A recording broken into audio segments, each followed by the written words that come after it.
Olá, meus queridos, tudo bem com vocês? Bora lá, né, para mais uma aula online. Continuando aqui o nosso segundo bimestre. Hoje nós vamos estar falando sobre um modelo antigo com roupagem nova ou uma nova forma de aprisionar os corpos. Já viu que vem muita coisa boa por aqui, né? Pois é, essa aula tá realmente muito interessante. É uma videoaula que eu não vou gastar muito tempo com ela, porque o texto é extenso e vocês precisam fazer a leitura na íntegra, correto? E depois fazer as atividades que estão disponíveis, tanto no GPA quanto na lista do grupo de WhatsApp da sala de vocês, tá certo? Com essa videoaula, nós vamos apresentar para vocês alguma fala do capitalismo e consumismo dentro das práticas esportivas, ok? Tem aqui um slide que nós vamos estar refletindo sobre a busca pelo corpo ideal.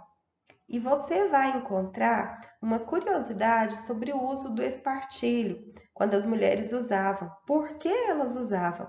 Muito interessante. E, por fim, tem um chamamento à postura crítica diante essa imposição, diante dessa ditadura, dessa padronização, dessa busca pelo corpo ideal, por tudo padronizado, como alguém ditou e quer que todos sigam, ok? Bora lá para nossa aula.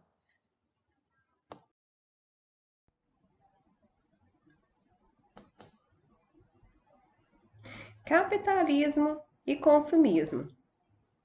Se você já teve oportunidade de ler o texto, ou se você está aí com o texto em mãos, você vai ver que esse início do texto vai abordar esse assunto aqui, para buscar responder a essa pergunta que dá título ao nosso texto, que é ginástica, um modelo antigo com roupagem nova, ou uma nova maneira de aprisionar os corpos, né? Então vem aqui no capitalismo e consumismo para justificar essa pergunta.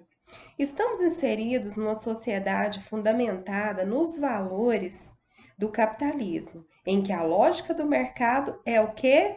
O consumismo, cuja preocupação está em fixar indústrias pautadas no lucro e criar meios que tornem a vida mais confortável. Engraçado, né? A gente trabalha, corre para um lado, para o outro, trabalha feito louco, para quê? Para nossa vida ser mais fácil, mais confortável.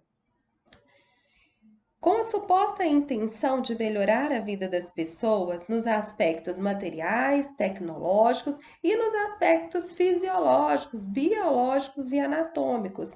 Por quê, gente? Porque aí vai surgir também produtos variados que vão desde alimentos até intervenções cirúrgicas que visam correções de supostas imperfeições. É engraçado que, assim, em se tratando de alimentação, surgem vários alimentos e cada dia vem aí como se fosse a estrela do prato ou o alimento perfeito. Mas a gente precisa entender essa questão do mercado. Eu vi um post muito interessante na internet esses dias de uma foto dessas lojas aí de produtos naturais que a gente vê sempre e de uma banca de verdura, né? E aí fazendo essa comparação, perguntando o que é loja de produtos naturais, né? Então você vai numa loja de produtos naturais, será que realmente é natural? Como que são processados? Enfim, a gente tem que pensar nisso tudo também, porque será que não está sendo atraído por um consumismo, né? E aqui o texto vai seguir. Você vai encontrar a referência de um conto infantil da Branca de Neve e os Sete Anões. E então o texto começa assim: espelho, espelho meu, existe alguém mais bela do que eu? Bom, estamos numa sociedade em que tudo que está ao nosso redor vai nos interferir, de certa forma, né? Os nossos pensamentos, as nossas ações, o círculo de amigos, a nossa religião. Então, significa que, de alguma forma, esses fatores é que vão nos tornar quem realmente nós somos. Isso é fato, o homem é um ser social. Então, É claro que vai acontecer isso. Só que o que o texto vai criticar? Justamente a padronização do consumo, visando vender mais, obter mais, manipular mais as pessoas, mostrar estilos que devem ser seguidos. Então vai acontecer o que? Uma padronização das pessoas, a perda da singularidade. Então, daí vem, pela padronização do consumo, que determina vontades e vaidades, nós acabamos perdendo uma das características fundamentais do ser humano, que é a singularidade. E aqui é muito interessante. O corpo ideal, que é dito por aí como ideal, quem foi que definiu, né? A gente precisa olhar que tem os biotipos. Se uma pessoa não tem uma capacidade para estar desenvolvendo uma aptidão para estar desenvolvendo a musculatura, às vezes não vai ser tão interessante ela dedicar muito tempo da vida dela ali em academia, malhando, porque às vezes essa pessoa vai ter que recorrer a suplementos, né? E outras coisas que não serão realmente práticas interessantes, práticas saudáveis para ela. Por quê? Porque tem que respeitar o biotipo e às vezes a gente não respeita o biotipo. Todo mundo está fazendo, a gente vai e faz também, né? Então isso precisa ser levado em conta. Essa questão é questão de proteção realmente da nossa saúde. E aqui eu achei interessante, o texto segue. Será que atingir este ideal de corpo ditado pela mídia é fácil? O caminho a ser percorrido por aqueles que almejam o modelo ideal de corpo não é simples. Justamente por isso, gente, que eu tô falando para vocês. O biotipo, a nossa aptidão para estar definindo a musculatura ou estar melhorando ou alcançando aquele padrão determinado. Ao contrário, exige uma vigilância e sacrifícios árduos, rotinas de exercícios, outros meios artificiais de luta contra a balança e contra o espelho. Isso, gente, que o texto aponta para nós é o que a gente tem visto por aí. Quantas pessoas estão deprimidas, estão insatisfeitas com a sua aparência, não porque elas acham que deveriam ser diferentes, mas porque elas comparam com outras pessoas e daí elas se sentem inferiores. E aqui, nessa parte do nosso texto, faz uma pergunta: que motivos nos levam a mudar a própria aparência? Até que ponto essa vontade de mudar é movida por vaidade própria? Então, isso é importante você responder para você, para que a gente não se torne refém desse consumismo imposto.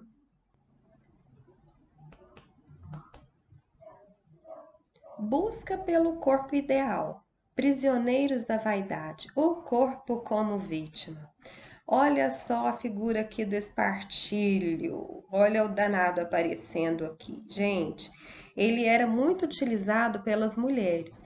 Agora, o motivo, olha só qual que era. Então, por volta do século XVII até a segunda metade do século XVIII, eles valorizavam muito a imobilidade corporal, ou seja, as pessoas retilíneas, quase não se movia, né? Tinha até uma etiqueta à mesa que se colocava principalmente as damas para aprender a alimentar com classe ali na mesa, né? Colocava-se um garfo entre a cadeira e as costas da menina, da dama que tivesse nesse aprendizado, então ela deveria se aproximar do prato sem flexionar a coluna, mantendo esse garfo preso às suas costas e à cadeira. Então, de tanto que eles valorizavam essa postura ereta, principalmente das mulheres, né? Então, essa imobilidade corporal era muito valorizada e extremamente necessária. Aqui nós encontramos também uma questão social, porque com esse movimento aqui, essa postura retilínea, era possível também diferenciar a aristocracia e a burguesia da classe trabalhadora. Vejam só.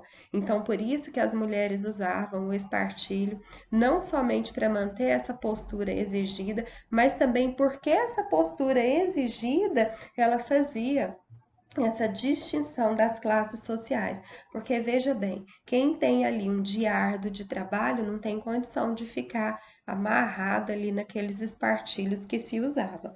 Então ela serve também para isso, né? E aqui o texto fala: o corpo deveria exibir um aspecto firme, no qual o modelo ideal era o retilíneo, e para atingir esse modelo, os espartilhos eram artefatos amplamente utilizados entre as damas da sociedade aristocrata e burguesa. Meu Deus, olha só.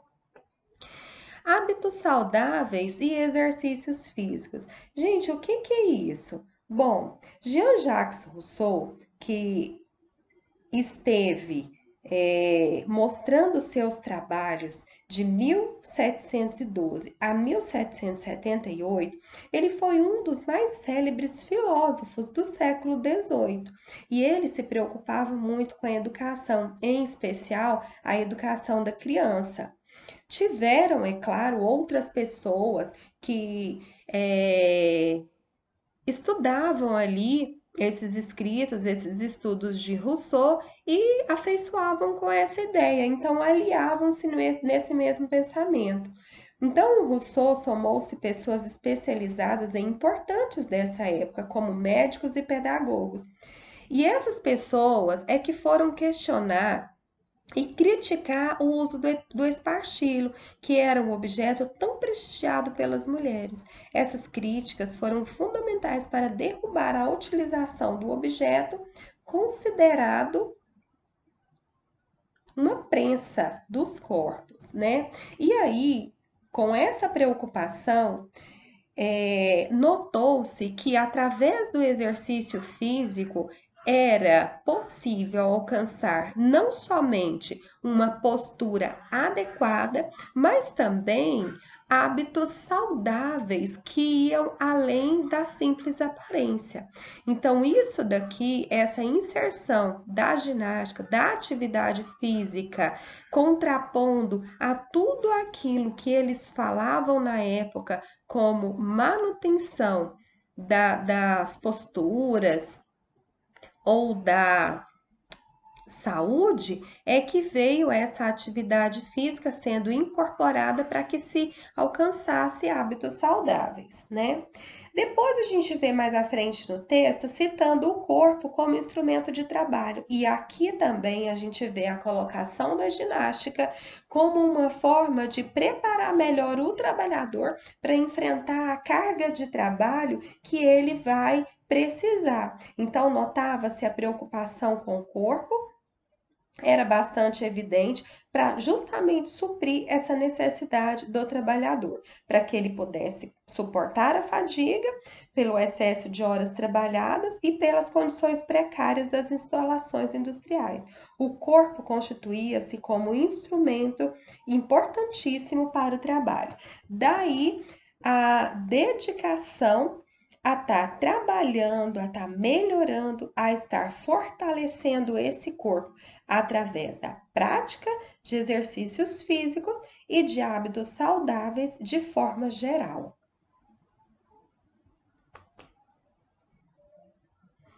O texto mais à frente deixa aqui um alerta. Todas as questões abordadas nessas folhas são importantes para refletirmos sobre as nossas atitudes, não só em relação à ginástica, mas também a qualquer atividade física. Antes de aderirmos ingênua ou cegamente aos apelos da mídia.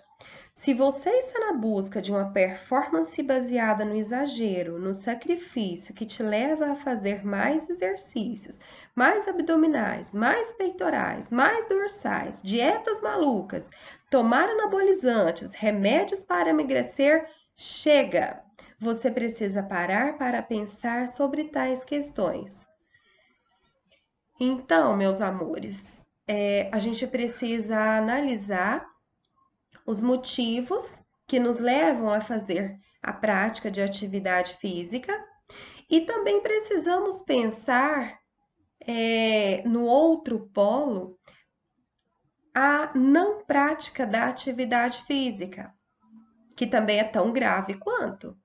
Porque se nós pensarmos nos benefícios da atividade física para o nosso organismo, a gente sabe que precisamos dedicar um tempo, precisamos dedicar ali aquela atenção para a prática de uma caminhada ou frequentar a academia para aqueles que gostam, ou fazer um esporte na praça, jogar bola com os amigos. Precisamos dedicar sim, se tivermos em mente quais são os benefícios, o que eu vou querer com aquilo, correto? Ao mesmo tempo que nós não podemos exagerar por um lado, nós também não podemos exagerar para o outro lado, porque a prática da atividade física, a busca de hábitos saudáveis, a busca de uma vida equilibrada é que tem que estar em primeiro lugar na nossa vida. Então, tudo que é demais passa, nem exagerar na atividade física e muito menos deixá-la de fazer, às vezes por preguiça ou por comodismo, porque o conhecimento vocês têm. Vocês, sendo alunos de segunda série do ensino médio, já tiveram aí quase que uma vida inteira falando desses benefícios da atividade física, são cientes deles, né? Então, nós precisamos agora colocar esse conhecimento nosso em prática, ok? Ok, é isso. Fiquem com Deus e até a próxima!